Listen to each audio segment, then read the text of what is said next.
मला असं वाटतं की आर्बोरी कल्चर एक अशा प्रकारची व्यवस्था आहे की ज्याच्यामध्ये आर्बोरिस्ट म्हणजे हा झाडांचा डॉक्टर आहे. आज वृक्षाच्या ट्री हेल्थच्या संदर्भात सगळ्या प्रकारचे इंटरव्हेन्शन्स आपल्याला करता येतात आणि आता तंत्रज्ञानामुळे आपल्याला वृक्ष संवर्धन करणे, वृक्षांचं ट्रान्सप्लांटेशन करणे, नवीन प्लांटेशन करणे या सगळ्या गोष्टीत एक सायंटिफिक अप्रोच आलेला आहे.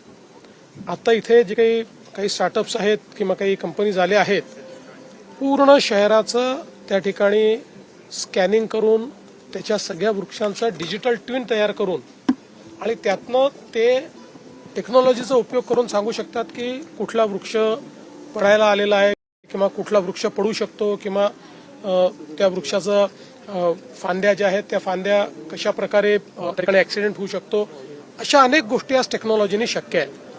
महाराष्ट्रामध्ये मागच्या काळात आपण 50 कोटी वृक्ष लागवडीचा कार्यक्रम हातात घेतला होता.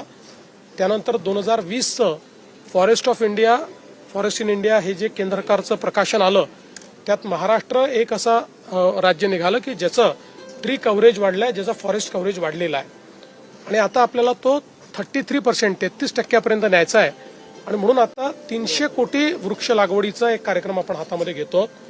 याच्याकरता agro climatic condition, soil condition, कुठल्या प्रकारची वृक्ष लागली पाहिजेत, कुठली जगू शकतात, अशा सगळ्या गोष्टीचा नीट विचार करून आणि त्याचं सायंटिफिकली ट्रॅकिंग कसं करता येईल अशा प्रकारे हा प्रोग्राम आपल्याला डिझाईन करायचा आहे. आणि म्हणून या ठिकाणी वेगवेगळे या क्षेत्रात जे काम करणारे लोक आहेत, कंपनीज आहेत, टेक्नॉलॉजी सगळ्या आलेल्या आहेत, आर्बोरिस्ट आलेले आहेत, या सगळ्यांना मी निमंत्रण दिलेलं आहे की आपण देखील आमच्यासोबत काम करा. पुढच्या काळामध्ये आम्ही या क्षेत्रातले जे स्टार्टअप्स आहेत त्यांच्यासोबत देखील काम करणार आहोत आणि त्यांनाही आम्ही या सगळ्या प्रक्रियेमध्ये इन्व्हॉल्व करून घेणार आहोत.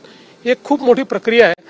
मला असं वाटतं की त्या प्रक्रियेच्या पार्श्वभूमीवर हा जो काही या ठिकाणी 2 दिवसाची इंटरनॅशनल कॉन्फरन्स झाली आहे ही अत्यंत महत्वाची आहे. सर, मुंबईमध्ये जर उल्लेख केला की इन्फ्रास्ट्रक्चर नवीन प्रोजेक्ट सुरू आहे किंवा कन्स्ट्रक्शन मोठमोठे चालू आहेत, असं असताना मॅनग्रोव्ज किंवा अनेक वनस्पतींची कत्तल केली जाते, त्यावरती काही कडक कायदा केला जाणार आहे का?